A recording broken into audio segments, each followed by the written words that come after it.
Ya, untuk mengetahui bagaimana dampak penutupan kembali Selat Hormuz ini, kami telah terhubung dengan dosen hubungan internasional BINUS University, ada Mbak Tia Mariatul Kiptiah. Assalamualaikum, selamat siang Mbak Tia, apa kabar?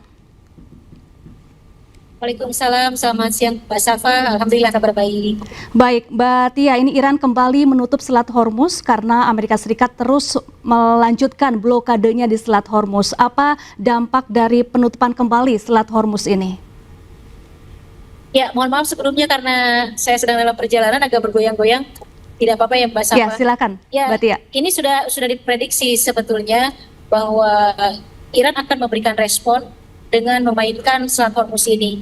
Karena setiap kali ada decision yang dilakukan oleh Presiden Trump, itu pasti Iran akan memblokade Selat Hormuz. Kalau saya bilang kemarin ya di salah satu media, ini akan terjadi buka tutup gitu ya Selat Hormuz, dan memang kejadian hari ini ditutup kembali. Karena merupakan respon dari blokade Amerika Serikat di perairan Iran. Jadi kan Iran membuka Selat Hormuz itu adalah merupakan feedback atau respon terhadap ceasefire antara Israel dengan Lebanon, karena Lebanon itu kan masuk ke dalam perundingan Amerika Serikat dan Iran begitu ya.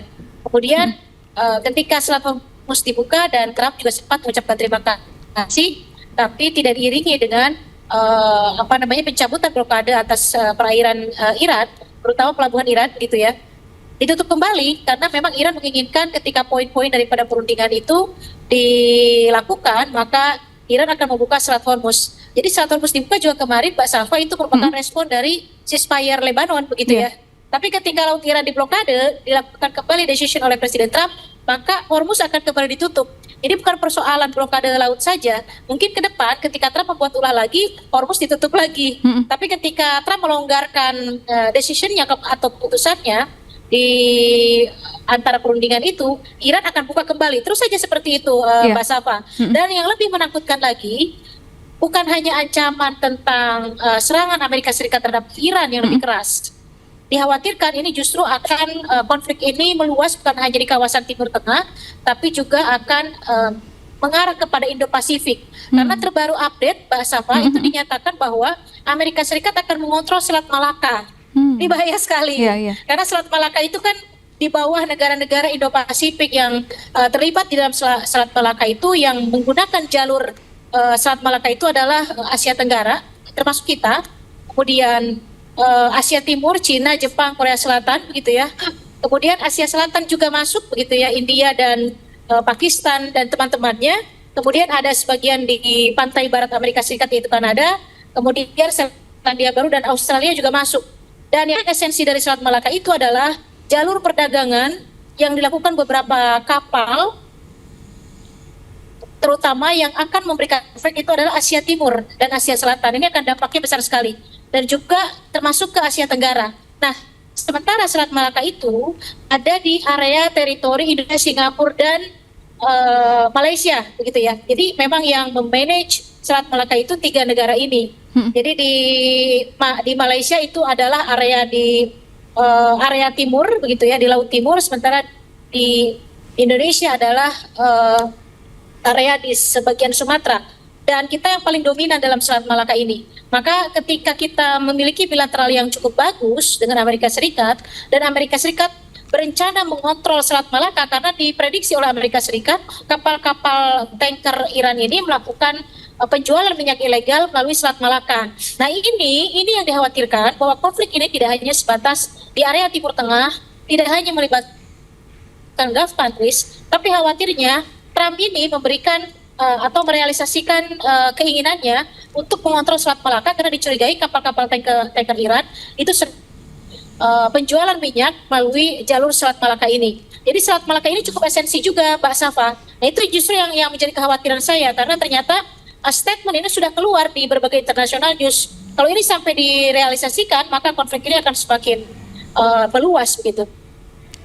Baik Mbak Tia dan pemirsa, kita tahan dulu sejenak. Kita akan simak informasi berikut ini.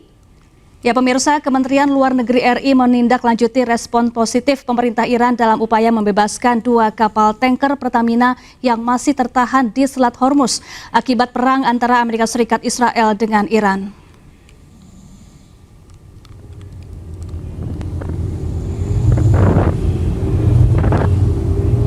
Ya, Kamis kemarin juru bicara Kementerian Luar Negeri RI Fard Nabil mengatakan tindak lanjut tersebut dilakukan dengan memantau kondisi kedua kapal Pertamina serta memastikan kesiapan teknis agar kedua kapal itu dapat berlayar dengan lancar begitu mendapat lampu hijau.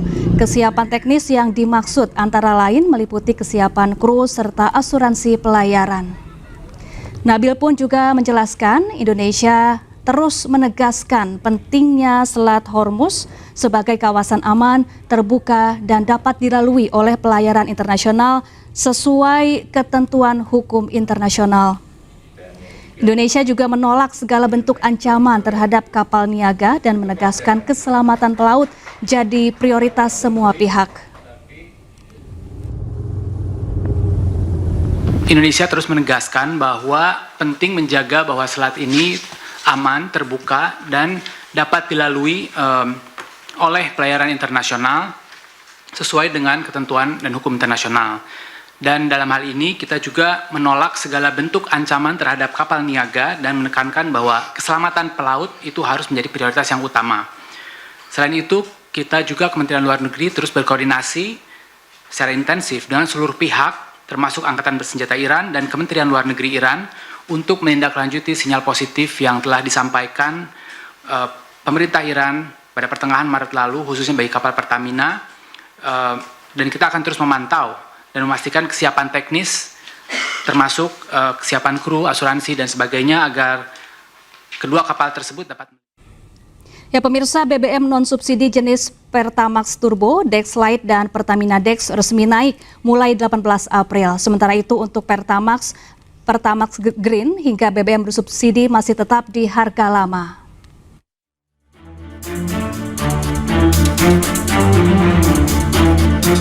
Bahan bakar minyak non-subsidi resmi naik mulai Sabtu 18 April 2026.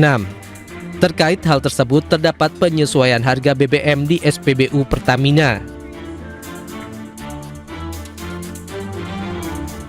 Pertamax Turbo dari harga Rp13.100 naik menjadi Rp19.850 per liter. Dexlite dari harga Rp14.200 naik menjadi Rp24.150 per liter. Pertamina Dex dari harga Rp14.500 naik menjadi Rp24.450 per liter.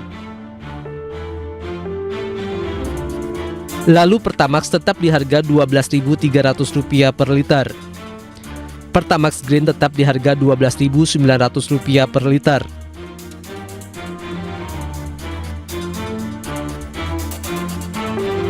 Pertalite tetap di harga Rp10.000 per liter.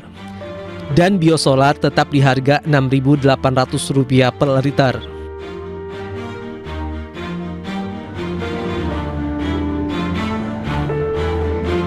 Diketahui harga BBM non-subsidi sebelumnya tidak mengalami perubahan harga sejak 1 Maret hingga 17 April 2026. Harga stagnan di tengah tren harga minyak dunia meningkat imbas perang di kawasan Timur Tengah.